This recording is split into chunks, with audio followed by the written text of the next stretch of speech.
everyone. Welcome to Pipes, Tobacco, and Whiskey. So we have a blend that was sent to us by Boss Hog 104. Thanks again for all your samples that you sent us. This is Solani Red Label 131.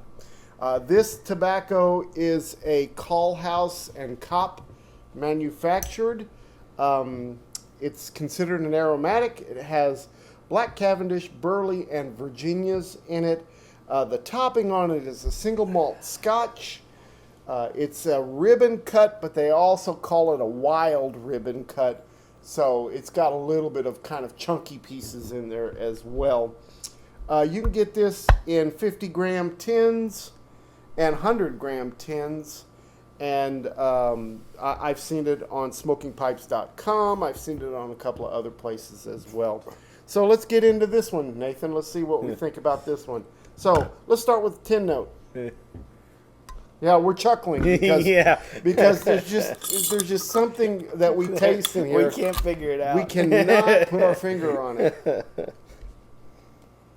Man, you know, when we sat down today and we were like, okay, which one are we gonna try? What are we gonna do? Let's do some of the stuff that was sent in to us, not something that we purchased. Let's do something new. I smelt this and I went, whoa. Let's try this one. That tin note, you get that whiskey, that scotch. Sorry, the scotch whiskey smell. Yeah, you get it. There's also some very sweetness, some sweet smells to it. To me, the tin note on and it was like, yes, we got to try this one. The tin note on this one is very similar, not quite as strong, but very similar to the one we did on the Vaughn. Vaughn, yeah. Morning mixture, was that what it was called? Yeah, part of their Shire series. Yeah. So I get a little hint of a vanilla. That's probably from the Black Cavendish. Kind of a sweet honey vanilla. But there's also a fruity. That Mary Blossom or whatever. There was something weird that was in that one tobacco. And it smells like it. It's really flowery, very fruity. There's almost like a plum. Yeah. Almost like a plum in there. But it doesn't list it as a flavoring. Mm-mm. But boy, there's something there that it kind of smells like that. Yeah. Not to go in for the... Interesting. It's got a nice tin note. It's not real strong either. It's a really balanced, kind of subdued tin note. All right, so taste. I'm still trying to figure out what that there's taste something is. in the back I'm trying to figure out what that taste is.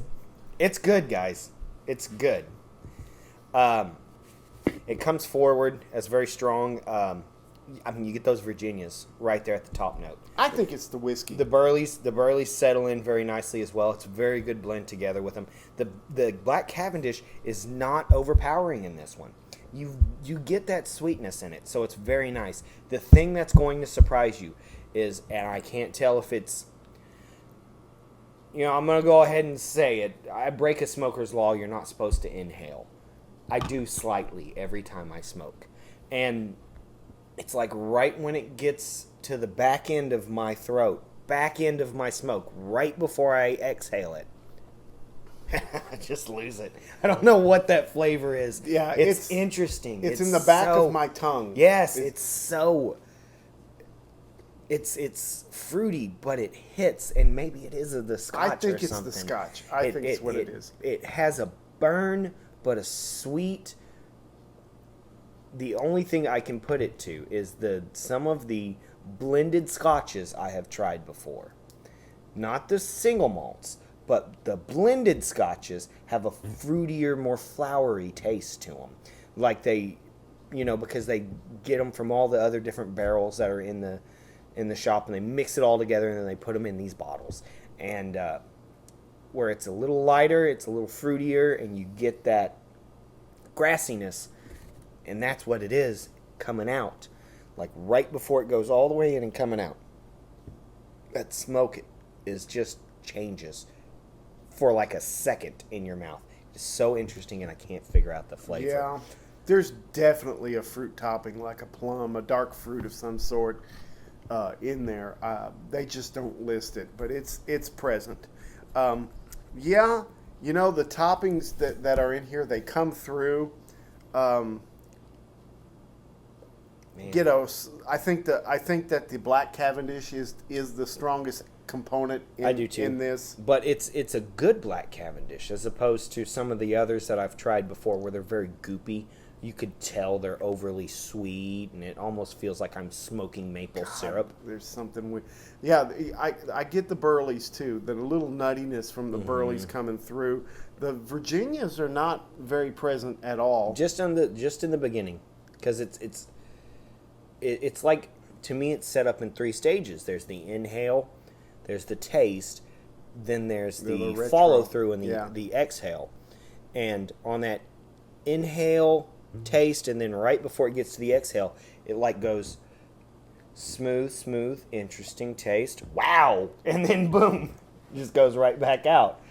And I think the red Virginias are helping with that that weird taste, that one we can't. I think the red Virginias are kind of helping with that in this particular blend. That sweetness from the Cavendish is coming through. Like I said, it's the fullest taste. I get a little bit of vanilla, a little bit of nuttiness, a little bit of caramel.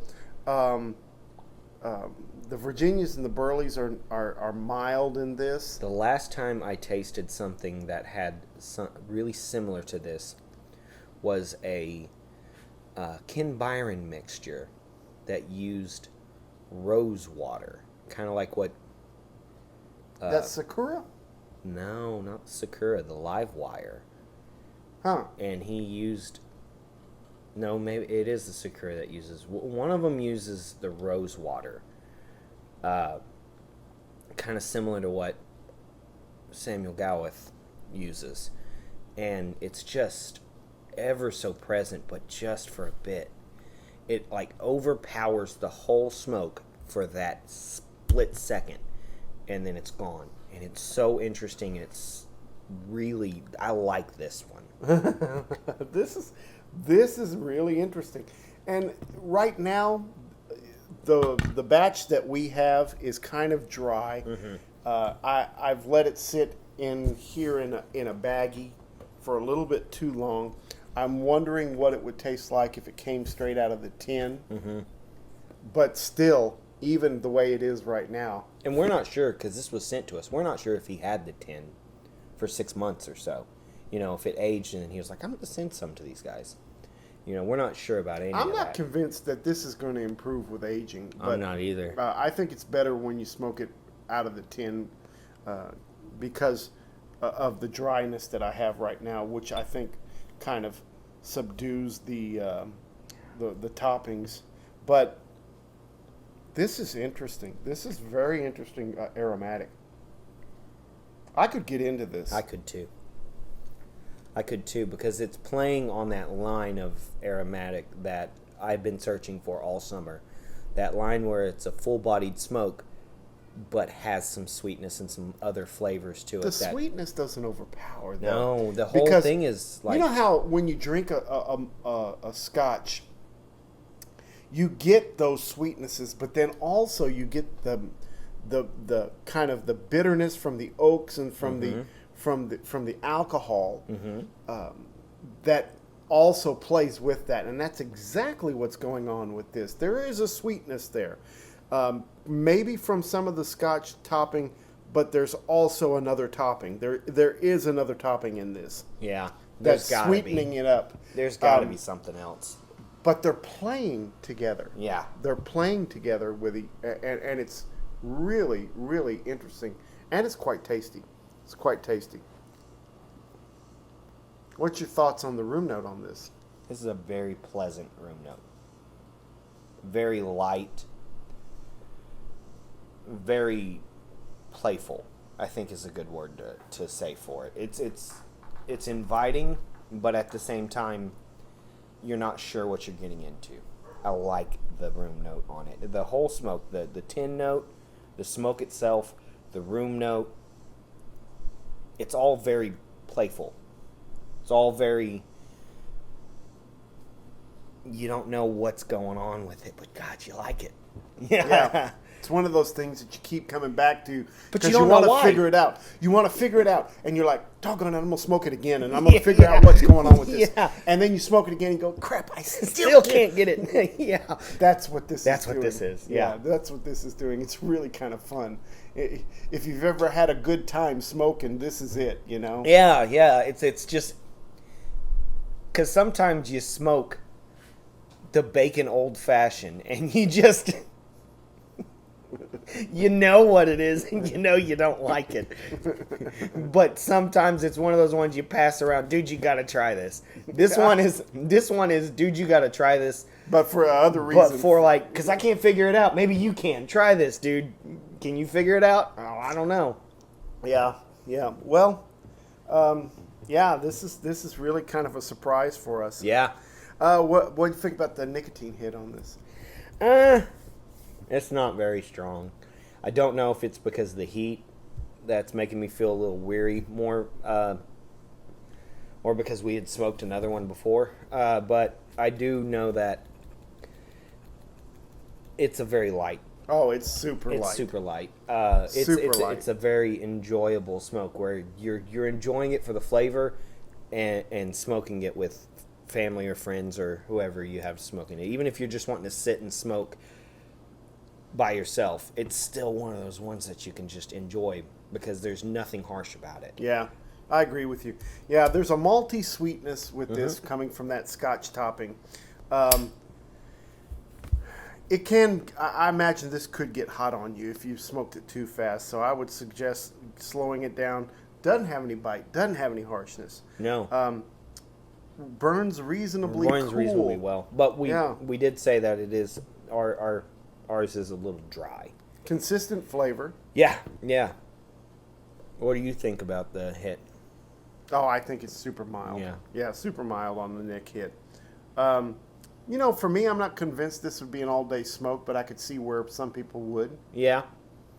I don't want that. I don't want to have to guess all day long about what I'm smoking. Like, just, go out. Just frustrating at some point. You go out for a smoke, and then you spend the next hour going, "What the heck is that? I just want to know." This would be an awesome after-dinner smoke. Just to kind of relax. Yeah. With maybe a shot of scotch. I wouldn't get a peaty scotch on this. I'd probably get a Highland scotch on this one. Yeah. Something with a little more sweetness to it. Yeah. The Spey's side scotch is probably good too. And it's a nice change of pace too. Yeah. Man, interesting. Okay, so this comes in 50 gram and 100 gram tins, and here's the wallop. It's $8.40 an ounce. It's just like that Vaughn stuff that we smoked that was that expensive. Well, and I think this hit the mark that, for me, the Vaughn stuff missed. To me, this is the counterpart to it because they're both made by Kohlhaas and Kopp. I think this one is the one that hit the mark because that Vaughn blend had some other things to it that just made me go, ooh. It had a lingeringness with the flavors. This one is so instantaneous. The balance on this one is better. And it's just so smooth and it's light, and I cannot say it enough. It is a very playful smoke. The first one I've had in a long time where it's just constantly, it seems like it's something that you smoke at a carnival or Ren Fair or something like that. Something that you just smoke while you're having a good time. There's a butteriness to this as well. Now that you say, carnival, and I'm thinking of buttered popcorn at a carnival, but this has a butteriness to it as well. It seems like it's the tobacco you smoke, and to me, that's what I would be willing to invest into a tin of this tobacco, even though it's almost $9 an ounce. Because anytime you go out and enjoy somewhere and you can smoke in that atmosphere, man, this is something to smoke because that's just going to keep the conversation going. All right, well, we come down to the nitty gritty here. What are you going to give it?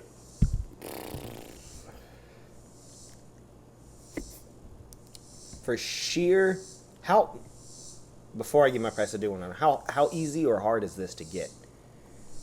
fairly available. Okay. Yeah. It's just you got to be able to stomach investing that much into. Yeah. I mean, Smoking Pipes has it most of the time. Most of the time it's available. Solani, you need to come out with like sample packages for your prices on some of these. Why? If they can sell it for like for this much, that's. I'm just saying, that's. I want to try more of your tobaccos now, but I don't want to spend $22 on a tin every time. I'm digressing.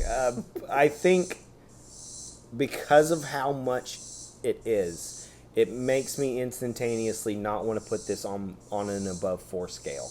But I would, if I could give it a quarter shot, I would. But I'm going to stick with the lower end at a 3.5 shots. 3.5. Yeah. Okay. So this surprised me. It's a good aromatic. The price is prohibitive. That's the thing. And that's going to bump it down a little bit for me. Yeah. But still a pretty tasty blend. I don't think it's as... We did a review on Peter Heinrich's Reserve Crew number 2, and I gave that one a 4. It was delicious. Straight Virginia. Yeah.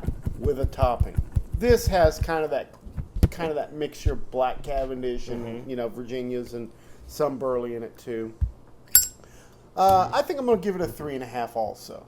Which is pretty good for me with an aromatic. I like this one. I like it. I want to try it out of the tin. I'm going to probably buy a tin. I think I am too. And then try it, and then we can kind of come back to it. Yeah. But as it stands, 3.5 probably is a pretty good rating for this one. You guys out there that want just a little bit of change of pace from what you smoke all the time, you're not an arrow guy, this one's not going to hurt. No. This one's not going to be offensive. This one's going to be pretty interesting for you, I think. This is going to be one of those blends that...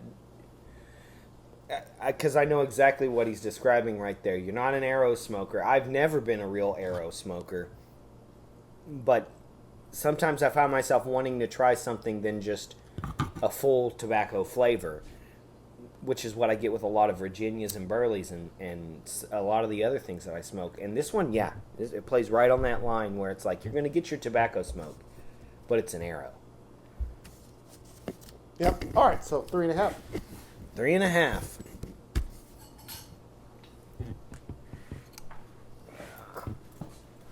All right, 3.5. For Solani Red Label. Pretty readily available. You can get it at a bunch of your online tobacco sellers. I was pleasantly surprised and pleasantly pleased with this one. Thanks again to Boss Hog 104 for sending us this sample. This is something I've never tried. Never tried any Solani blends. Me neither, and I've read good things about Solani too. Yeah, so this is going to be something that we try again. I guarantee. And I bet Ian would like this one too. I bet Ian would love this one. This would be that good transition for him to get into some of the other smokes too. Yep. Got anything else you need to add? Just perfect example right here of just some great people in the pipe smoking community who just want to do what we want to do, which is share the wealth of great smoke. This was something incredibly interesting, and honestly, I don't know how long it would have taken us to get to a Solani blend had it not been for Boss Hog 104 sending us some. And now I'm going to go through Solani's selection and see if there's some other things in there that I can see myself enjoying within a certain price range. That's the trick. A lot of these German blends are really expensive. Yeah, they're kind of expensive. But I haven't had one so far that I haven't been pleased with, aside from the Vaughn. It just wasn't my cup of tea. But there are some other ones in there, like Peter Heinrich's. Rat Trays, that have found themselves into my top 5. And Rat Trays and Peter Heinrich's Reserve Crew number 4 have found themselves into my top 3 smokes. I just smoke them all the time. You know, the funny thing about that is they're all Call House and Cop. Yeah, Guys, There's invest something in Cole House and There's Cop. something about that blender. They know what they're doing, man. That is a great company that's out there. All right. Well, guys, thank you again. Thank you for your comments. Thank you for watching. And don't forget, Make all your piping moments count. y'all have a great week. We'll see you next time. Thank you, guys. Bye-bye.